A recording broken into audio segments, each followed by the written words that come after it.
Aujourd'hui, j'avais envie de vous parler du confinement et du fait que là, ça fait plus d'un an déjà que je suis confinée avec mes parents. Voilà, c'est pas évident. C'est très très compliqué, c'est assez lourd, c'est une situation spéciale.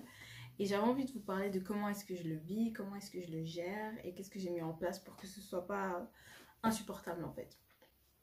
C'est vrai que cette situation, ça me fait un peu penser il y a 10 15 ans en arrière, quand j'étais beaucoup plus jeune et que j'étais obligée de me confronter au couvre-feu réel, cette fois de mes parents, qui m'imposaient d'être là avant une certaine heure et puis aux sorties limitées. Aussi, la différence, c'est que l'angoisse, ça vient du fait de la peur aussi de contaminer ses parents, puisque en général, ils sont un public plus sensible.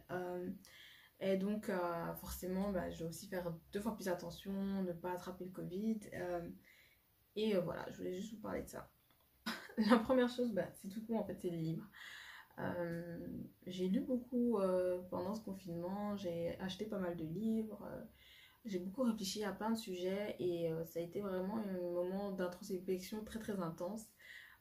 Habituellement, j'avais jamais autant de temps et du coup, je pense que cette année, j'ai lu bien plus de livres que ce que je fais habituellement et c'était très très agréable en fait. J'aime, c'est que j'ai quand même une bulle, j'ai une bulle qui a changé un petit peu. Bon, il y a mon copain qui reste un peu la personne principale de ma bulle, donc que je continue à avoir malgré les restrictions. Et parfois, voilà, j'ai d'autres amis que j'essayais de voir malgré le confinement. Et ça m'a fait vraiment vraiment du bien. Le troisième point, je dirais que c'était un peu faire le choix de ses corvées. C'est clair que quand on est tout le temps à la maison, il y a forcément aussi plus de nourriture qui est utilisée, plus de vaisselle qui est utilisée, etc. Voilà, moi je sais que j'ai aussi mes routines à ce niveau-là et on va dire chacun sait ce qu'il a à faire.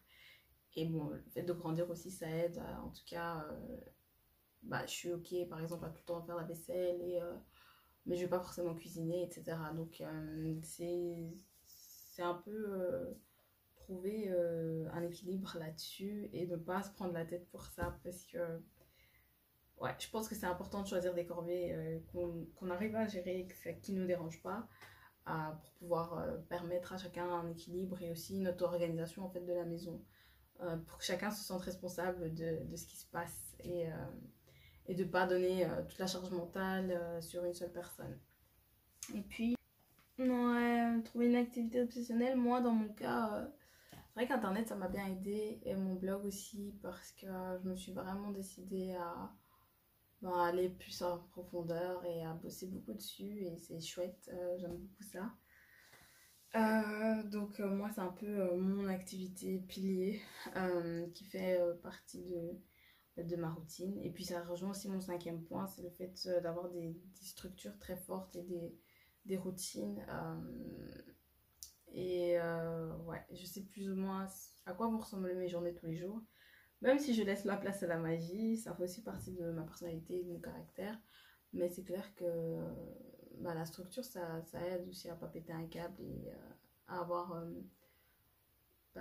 une certaine prise sur la réalité, même si il y a plein de choses qui nous dépassent aujourd'hui et qu'on peut plus contrôler, quoi. Donc voilà, en gros, c'était ça ma vidéo d'aujourd'hui. C'est ce dont j'avais envie de vous parler. J'espère que vous avez trouvé ça intéressant et je vous dis à une toute prochaine. Bye bye.